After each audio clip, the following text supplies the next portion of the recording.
오늘 함께 볼 하나님의 말씀은 사사기 10장 13절부터 16절까지 말씀입니다. 사사기 10장 13절부터 16절까지 말씀.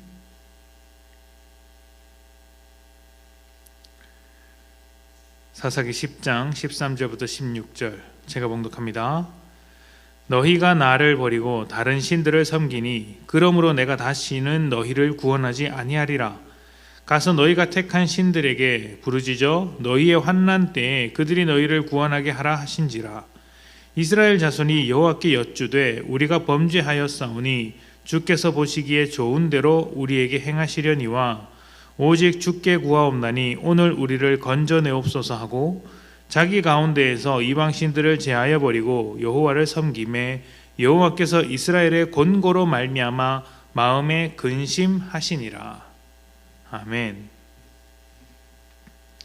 사사기는 한두 명의 사사들이 나오는 것이 아니라 아주 많은 사사들이 소개되고 있습니다.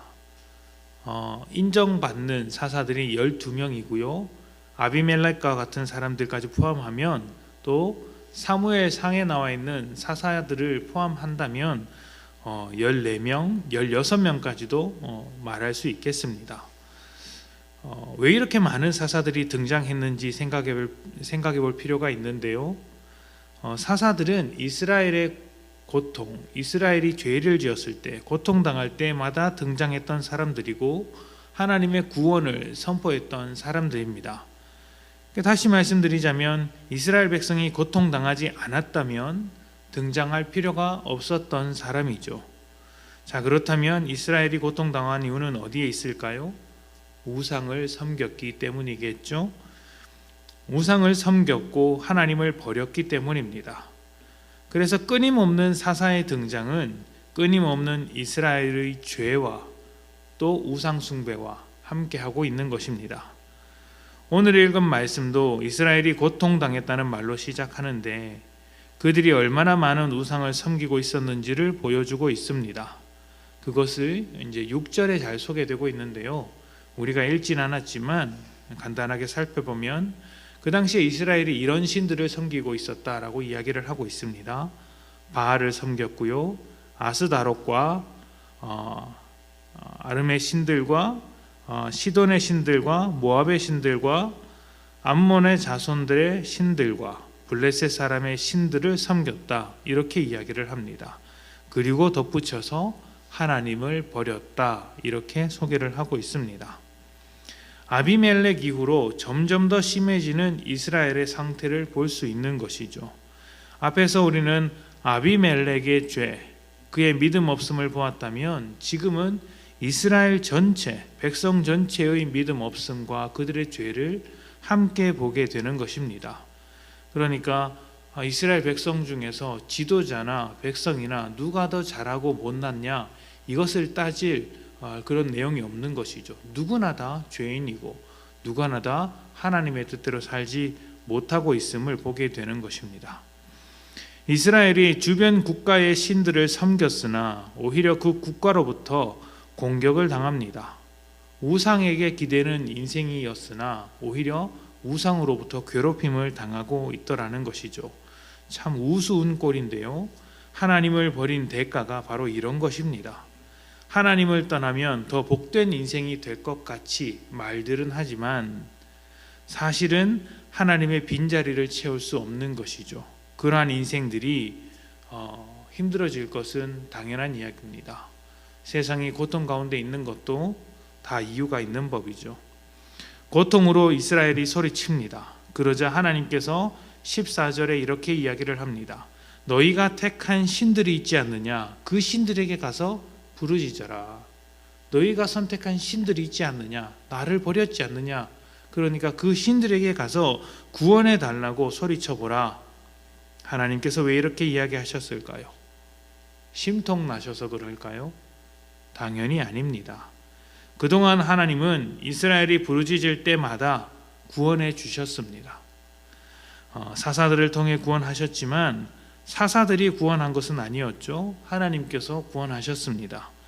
그런데 이스라엘은 사사를 왕으로 삼으려 했고 또 하나님을 버리고 우상을 삼는 일을 반복했습니다. 그래서 하나님은 이스라엘을 회개시키기 위하여 또 다른 방법을 사용하시는 거예요.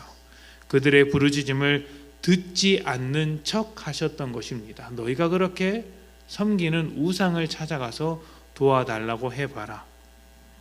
어쩌면 이스라엘은 하나님의 은혜를 값싼 것으로 여겼을지도 모르겠습니다.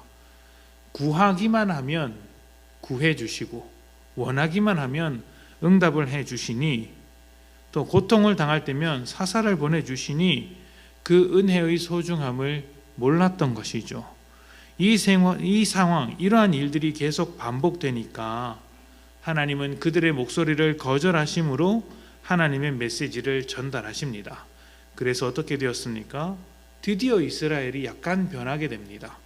뭔가 잘못되었다고 생각했는지 그들 중에 있는 우상을 모두 제해하여 버렸고, 그러니까 제거하였고 오직 하나님만 섬기더라라는 모습이 나오게 되는 것이죠.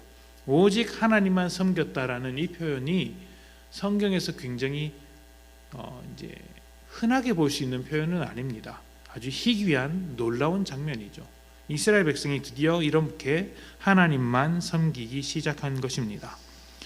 아주 많은 경우에 죄라는 것은 하나님을 몰라서, 하나님의 크신 사랑과 은혜를 잘 몰라서, 하나님과의 관계가 깊어질 때 누릴 수 있는 그 축복을 몰라서 짓는 경우가 많습니다. 죄는 대부분 하나님에 대한 무지함 때문이죠.